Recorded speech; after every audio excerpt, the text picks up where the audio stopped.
เศร้าพี่น้องสองฝั่งทาลาบุญนี้จึงได้มาหาโดนน้องแก้วตาสาวฝั่งแคมเซสาวบ้านจำปีบุญอายมีจึงได้พบผ่านโซโลสาวงามลาวัน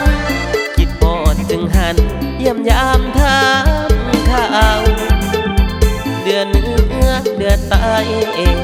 ดีใจได้พบสาวสาวหัวแดงแก่นแก้วเคยเศร้าพักผ่อนยามเหงาหายเหนื่อยกายา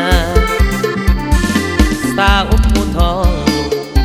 ขันสวนมอนไปมาหากันบรรทัดปักสันเข่งสันคิดฮอดทุกวันบอกเคยลืมไหลส่งน้อยส่งใหญ่อายเคยไปยามออกพรรษาเบิ้นปากกวงนะก็เคยมาหมดซื่นแท้นะเที่ยวบุญสงกรานต์สาวบ้านแห่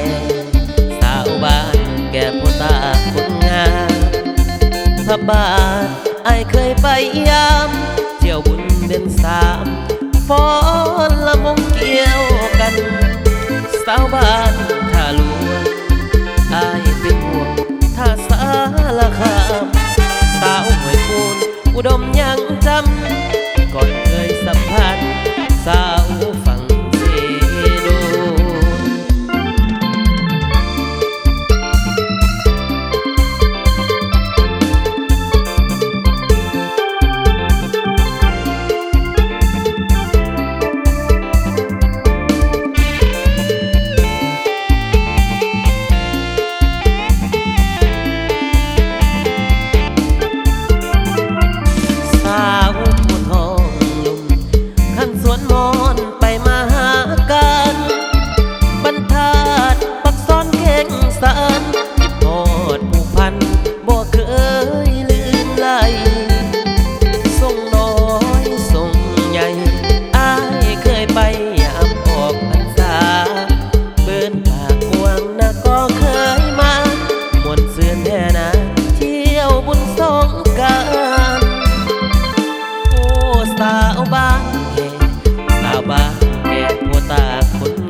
บาทอายเคยไปยาม